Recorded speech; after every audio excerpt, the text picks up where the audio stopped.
আরে এ লতা, আমার মেয়েটারে একটু ধর দেখিনি। খালি কাঁদে আর পায়ে পায়ে জড়ায়। এই করে কি আর ইট বওয়া যায় বল?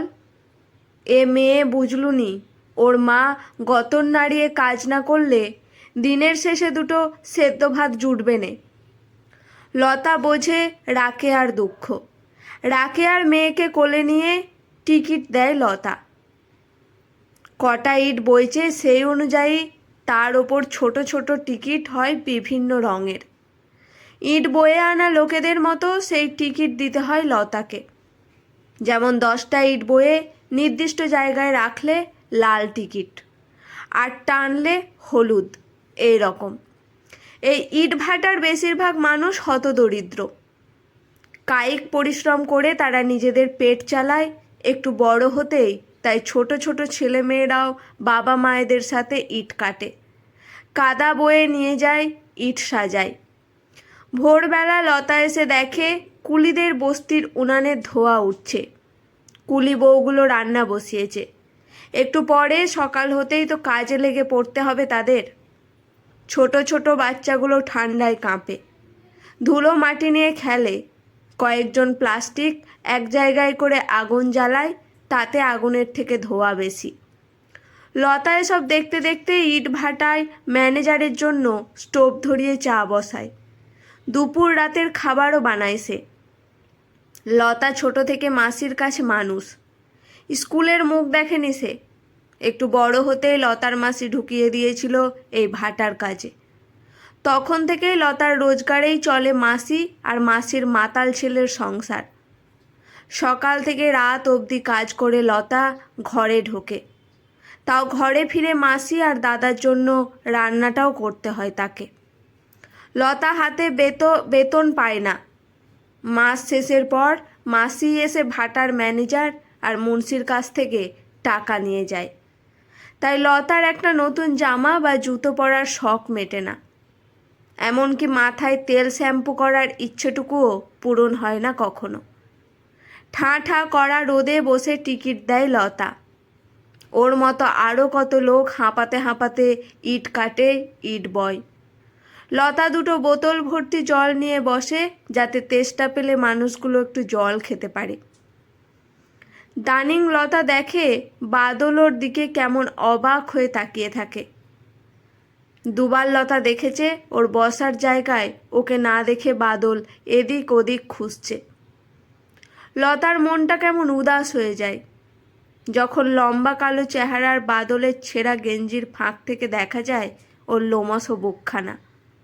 মাথায় 15-16টা ইট নিয়ে টলমলিয়ে হাঁটতে হাঁটতেও ছেলেটা ওর দিকে তাকিয়ে হাসে। লতার ভারী লজ্জা হয়। সেবার পড়ন্ত বিকেলে মাটির টিলার ওপর দাঁড়িয়ে লতা দেখেছিল সূর্যাস্ত। মনটা বেশ ভালো লাগছিল ওর। দূরে জমিতে কাজ করছে মজুররা, আর সূর্যমুখীর ক্ষেত আলো করে আছে ফুলের দল। অস্ফুটে লতা বলেছিল, অপূর্ব। পিছন থেকে তখন কে যেন বলে উঠেছিল, তোমার সূর্যমুখী পছন্দ বুঝি? চমকে উঠে লতা পিছন ফিরে দেখেছিল বাদলের হাসি মাখা সরল মুখখানা। বাদল ছেলেটা বেশ লাজুক, কম কথা বলে, কিন্তু খাটে বেজায় এহেন। এহেন বাদলের থেকে এমন কথা শুনে অবাক হয়ে যায় লতা। কই, কেউ তো কখনো ওর পছন্দ অপছন্দ জানতে চায়নি। কেউ তুমি বলে সম্মানটুকুও করেনি। তাই প্রথমবার হকচকিয়ে গেছিল লতা। পরে ঢোক গিলে হ্যাঁ বলে সেখান থেকে চলে যায় সে। সেদিন দুপুরে ম্যানেজারদের এঁটো বাসন মাজছিল লতা। বস্তির ছেলে হারু এসে বলল, বিকেলে কাজের শেষে টিলার পেছন দিকে তোরে যেতে কইল বাদলদা। দুরু দুরু বুকে সেখানে এসে লতা দেখল বাদল দুটো সূর্যমুখী হাতে দাঁড়িয়ে। লতা যেতেই বলল, একটা মাথায় দাও, দারুণ মানাবে তোমায়। এ ফুল আমি না বলে তুলিনি, চেয়ে এনেছি। ফুল দুখানা নিয়ে লজ্জা মাখা মুখ নিয়ে হাসতে হাসতে ম্যানেজারদের রান্নাঘরে ঢুকলো। ইটভাটায় মুন্সির চোখ পড়তেই ডেকে বলল, কিরে লতা, খুব খুশি দেখছি যে, ব্যাপার কি? আজ রাতে আর ঘরে ফিরতে হবে না, আমার ঘরে আসিস, ওই সূর্যমুখীটা মাথায় গুজে। তোর মাসি আগাম নিয়ে গেছে 500, তার ছেলে কোথায় পিকনিক করবে বলে। আর এখানে যা হয় তা 5 কান হলে কি হবে জানিস তো? তোর ওই জিভটা কেটে কুত্তাকে খাইয়ে দেব, বুঝলি? পাথরের মতো বসে রইল লতা। তার সমস্ত আনন্দ এক নিমেষে মিলিয়ে গেল। লতা মনে মনে ভাবতে থাকলো, বাদল কি তাকে ভালোবাসে? কিন্তু তাকে কি ভালোবাসা যায়? যে মেয়ের জট পড়া উকুন ভর্তি চুল দেখে নাক সিটকায় মেয়েরা, ছেলেরা সরে দাঁড়ায়, সে মেয়ের সম্মান টাকায় বিকোয়, সেই মেয়েকে কি ভালোবাসা যায়? সবটা জানলে ঠিক বাদল ঘেন্না করবে ওকে। এসব ভাবতে ভাবতে বেগুনের পোড়া গন্ধ এলো নাকে। সবজি কাটা ফেলে রান্নার জায়গায় দৌড়ালো লতা। এইভাবে একটা করে দিন কেটে চলল। আর বাদল আর লতা একে অপরকে ভালোবেসে ফেললো একসময়। একদিন লতা টিকিট দিচ্ছিল, বাদল ধপ করে এসে বসে পড়ল লতার টুলের পাশে। একটু জল খেয়ে বলল, বিয়ে করবে আমায়? ঘরে আমার আর বুড়ি মায়ের সংসার। আমি খেটে খুঁটে যা রোজগার করি, দুবেলা দুমুঠো ঠিক জুটে যাবে 3 জনের। লতার খুব ইচ্ছে করছিল বলতে, হ্যাঁ আমি চাই সংসার করতে, ভালো থাকতে। কিন্তু তারপরেও ভাবলেও এসব ম্যানেজার মুন্সি বা ওর মাসি জানলে সর্বনাশ। ছেলেটা এই 2 মাসের রোজগারের টাকাটাও পাবে না, তাড়িয়ে দেবে ওকে এখান থেকে। লতা বলল, যাও এখান থেকে যাও। বাদল মনে ভারী কষ্ট পেল, চলে গেল ওখান থেকে। পরের দিন বাদল মাটির স্তূপের ওপর দাঁড়িয়েছিল আনমনা হয়ে। পিছন থেকে লতা ডাকলো, বলল, বসো আমার পাশে। আমি তোমায় ঠকাতে চাই না, তুমি অনেক সরল মানুষ। বাদল অবাক হয়ে বলল, তার মানে? লতা ধীরে ধীরে বলল তার মাসির অত্যাচারের কথা, দিনের পর দিন তাকে কিভাবে টাকার বিনিময়ে ভোগ করে এখানকার মালিক শ্রেণী। শুনে রক্ত গরম হয়ে গেল বাদলের। চিৎকার করে বলল, শেষ করে দেব হারামজাদাগুলোকে। বাদলকে শান্ত করল লতা, বলল, এত কিছু জানার পরেও কি তুমি আমায় বিয়ে করতে চাও? বাদল লতার হাতটা শক্ত করে চেপে ধরে বলল, চলো পালিয়ে যাই।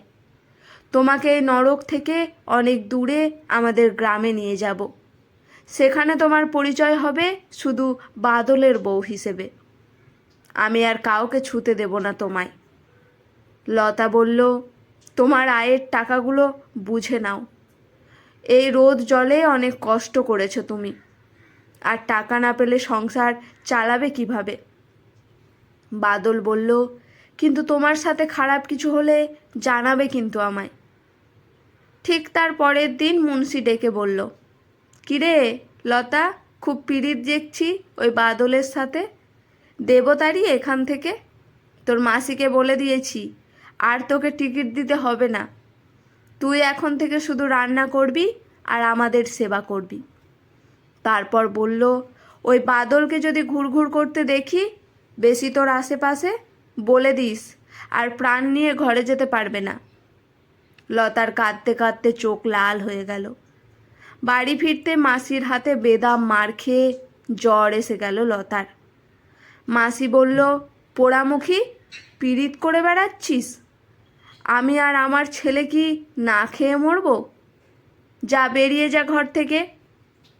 লতা বহু চেষ্টা করেও বাদলের সাথে যোগাযোগ করতে পারল না। ওর মনে ভয় ধরে গেল, যদি ওর জন্য ওরা বাদলের কোনো ক্ষতি করে দেয়। 2 দিন ধরে লতাকে না দেখে ছটপট করছিল বাদল। খেয়াল রাখছিল যাতে লতার কোনো ক্ষতি না হয়। সেদিন মুন্সি বলল, আজ আমি আর ম্যানেজার বাবু 2 জন মিলে মজা নেব, আজ রাতে এখানেই থাকবি। সারাদিন কেঁদে চলল লতা। যত সন্ধ্যা হতে থাকলো ভয়ে কাঁপতে থাকলো লতা। রাত হতেই মুন্সি ডেকে পাঠালো লতাকে। কিন্তু লতা একা গেল না, সাথে গেল কালা লম্বা চেহারার একটা লোক, পুরো মুখ কাপড়ে ঢাকা, হাতে পোড়া লোহার শিক। ঢুকেই হাতাহাতি ধস্তাধস্তি শুরু হলো।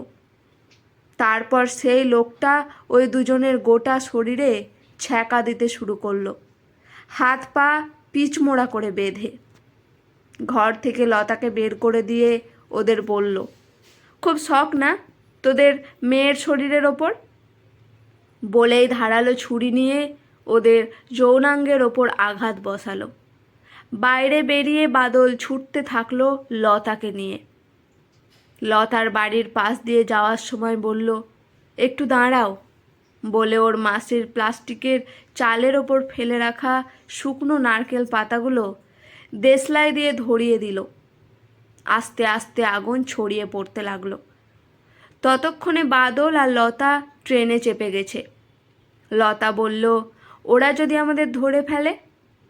বাদল বলল, পারবে না, আমি মাকে নিয়ে বাড়ি ছেড়ে আরও অনেক দূরে চলে যাব, যেখানে কেউ চিনবে না আমাদের। তারপর তিনজনে নতুন করে শুরু করব। ক্লান্তিতে ভারী হয়ে আসছিল লতার চোখ। বাদলের কাঁধে মাথা রেখে শান্তিতে চোখ বুজল সে। আজকের গল্পটি এখানেই সমাপ্ত। গল্পটি কেমন লাগলো অবশ্যই কমেন্ট করে জানাবেন। গল্পটি শুনে যদি আপনাদের ভালো লেগে থাকে, মন ছুঁয়ে যায়, চ্যানেলটি সাবস্ক্রাইব করে আমার পাশে থাকবেন। ধন্যবাদ।